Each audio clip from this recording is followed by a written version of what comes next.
In this CarsGuide comparison test, we're putting the Honda HR-V RS up against the Volkswagen T-Cross 85 TSI Style. They're both very close on price. They both have practicality as a priority, and they're both big on safety. Well, one of them is.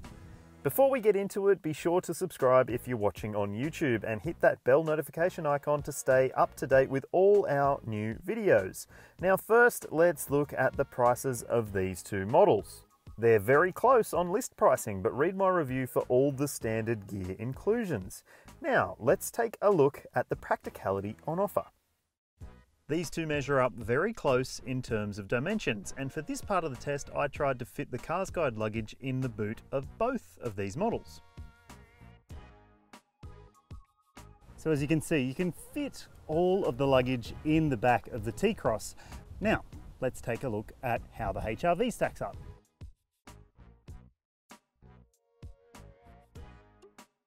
So as you can see, the HR-V managed to fit all of the luggage in without any adjustments to the boot area at all, where in the T-Cross we had to slide the seat forward and also remove the parcel shelf. Now, let's look at backseat space, shall we? First up, the back row of the HR-V. The backseat space in the Honda HR-V is exceptional. I'm 182 centimeters tall and the driver's seat is set for me. So 6-footer behind a 6-footer, and there's plenty of knee room, decent foot room. The only thing back here that you have to watch is headroom, especially when you're getting in and out, because that sill does rake down a little bit. It's not quite as boxy as the T-Cross. And in terms of practicality, you get a pair of map pockets, just like you do in the T-Cross. You don't get a cup holder, same in the T-Cross. You get a pair of small door pockets, and they're actually pretty small, a little bit useless, but there is one bottle holder down between the seats in front of you, and the floor is a lot flatter, so that's pretty practical. There are no rear air vents, and there's no USB ports back here either. There is a 12-volt power outlet, which is handy, but not quite as handy as a pair of USB ports like you get in the T-Cross. One thing I will say that the HR-V gets that the T-Cross doesn't is nice soft padding on the doors. You get nice elbow pads so you can rest your arm comfortably. It's not the case in the T-Cross. It's a hard plastic and it's not very pleasant. In fact, the quality of the back seat experience is a little bit better back here, I have to say. But then there's the Honda advantage, which is magic seats. Let me show you what I'm talking about. So I'll put this headrest down. You can fold the seats flat and a very nice flat load space, or if you need to, you can fold up the seat bases and that gives you a huge amount of space. I mean, look at this. I could live in here. It's huge. However, it doesn't slide fore and aft, so it doesn't quite have the same advantage as the T-Cross. But then again, it's got more space anyway, so it kind of wins. In fact, not kinda. The backseat of the HR-V is a winner. While the backseat experience of the HR-V is excellent, the front seat experience could be better. There's still very good storage. You've got a pair of huge cup holders with dual level bits to them so you can adjust the height of the cup holder. You've also got a covered center bin. There's also a storage caddy down here, which I've never actually used in the 4 or 5 months I've been living with this car. You've also got bottle holders in the doors.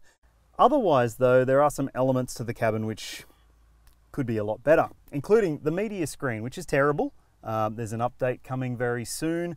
Mid-2020 we'll be seeing Apple CarPlay and Android Auto added to the HR-V finally, but this car doesn't have it, and it's one of the worst experiences in this car, the media system.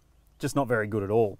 There's single zone climate control in the RS model. You also get dual heated front seats, and there's no electric adjustment available for either.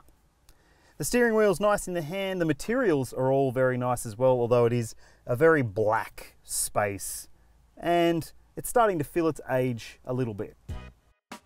Next, let's take a look at the rear seat room in the T-Cross.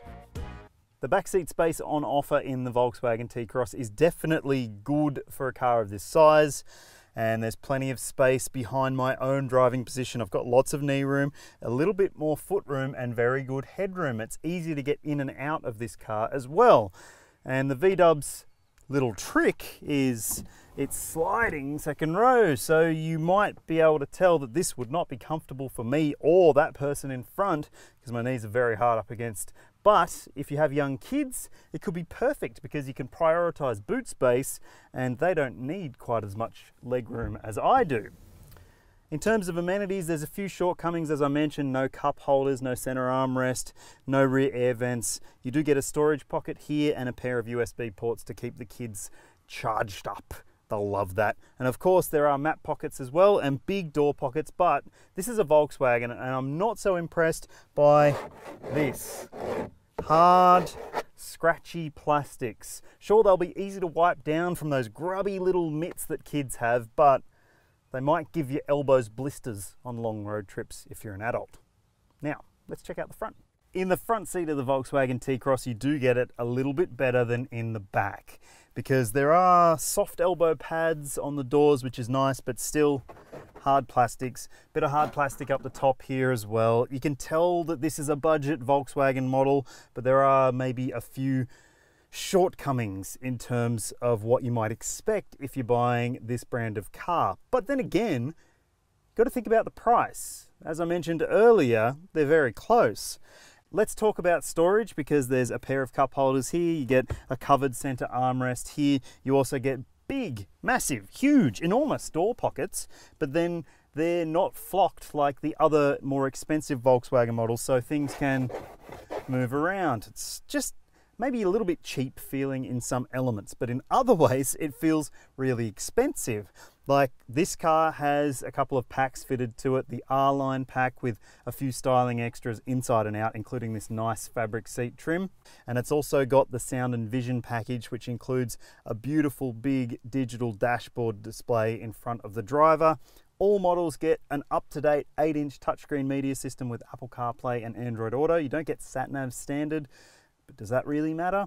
You tell me in the comments section below. Now, I think that the T-Cross feels more premium inside. It's a more upmarket experience, despite some of the money-saving trickery that's gone into the materials that have been used. But otherwise, it feels more technical. It feels German and it feels up to date, which is what a lot of people want when they're spending $30-ish, $35-ish thousand on a brand new car.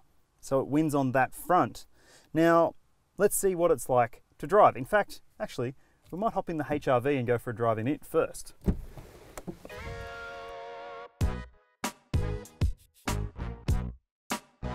The drive experience in the HR-V is quite a bit different to the T-Cross. It isn't quite as modern feeling to drive because it doesn't have a downsized turbocharged engine or a dual clutch transmission. Instead, it makes do with a 1.8 litre 4-cylinder petrol and a CVT. Now, the CVT isn't going to be everyone's favourite element of the drive experience. It's certainly not mine either, but it's mostly pretty agreeable in most situations. You will notice that there is a bit of droniness to the way that the engine and transmission work together, but it does offer decent enough progress. And if you really need a little bit more pep in your step, you can always flick it down to sport mode and things do improve just a little bit. That said, it never has the same level of mid-range push that you get from a turbocharged engine like in the T-Cross. Although that T-Cross engine is a little bit raspy, where this is just a touch more refined because it's a simpler engine. And it is just about the same in terms of quietness. There's a bit of road roar from these 18-inch wheels on coarse chipped surfaces, but the ride is probably the biggest bit that separates these two. The suspension in the T-Cross is a bit more settled, where in the HR-V it can be a little bit bouncy and a bit shuddery over bumpy sections of road. One thing I really like about the HR-V is that it gets a variable ratio steering system as opposed to the standard steering in the other models. Now, what that means is the steering is just a little bit dartier and it feels very enjoyable to drive. Over the last few months that I've had the HRV, I've been hovering around the 7 litres per 100 mark, and that's across a mix of different driving situations, and it's not quite as efficient as what I've seen in the T-Cross, although I haven't done quite as many Ks in that car.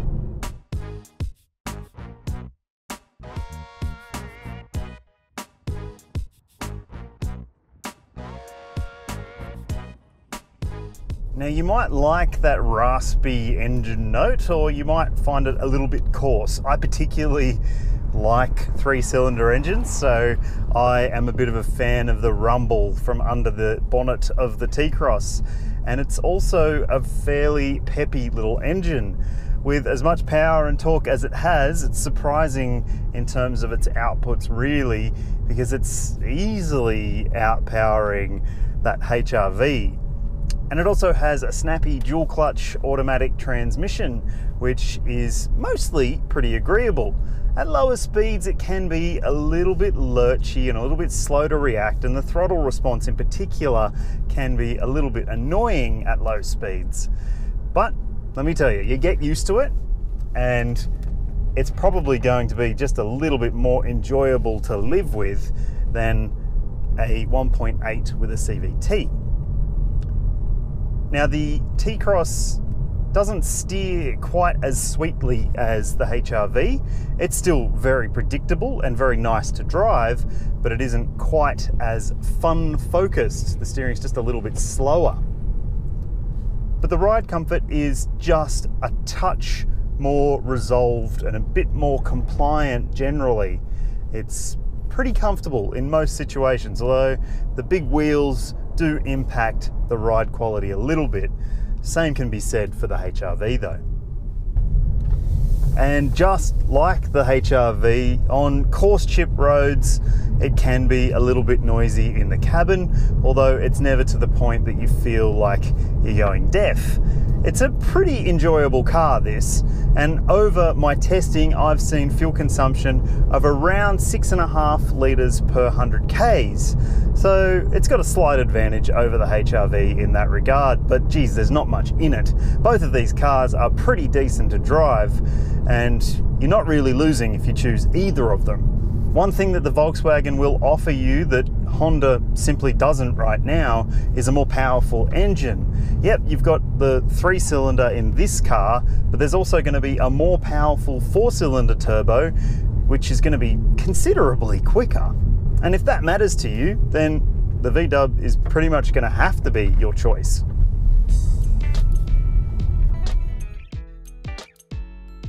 Now, safety is a vital consideration when it comes to choosing a new car, and these two, well, they're pretty different when it comes to what they offer. This one has a little, this one has a lot. Let me tell you about it. Both of these cars have 5-star NCAP ratings, but the T-Cross has a huge tech advantage. It has both high and low speed AEB with pedestrian and cyclist detection, plus lane keeping tech as well. And in this spec, blind spot monitoring and rear cross traffic with rear AEB too. The Honda? Well, it has low-speed AEB but without pedestrian or cyclist detection, and it uses the brand's lane watch system rather than blind spot monitoring. There's no rear cross traffic alert, no rear AEB, and no adaptive cruise control, which you do get in this grade of T-Cross. The HRV then is well behind the V-dub. Read the full review for all the details. So if I had to choose one of these two small SUVs to live with on a day-to-day basis, which would it be? Well, I've been living with the HRV for a few months now, and it's a very impressive little car.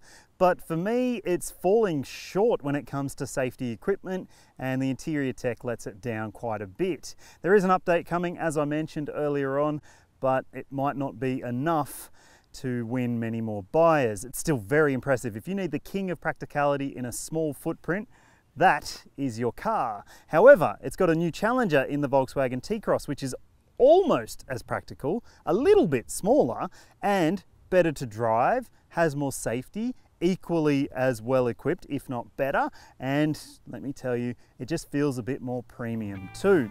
So it would be my choice out of these two.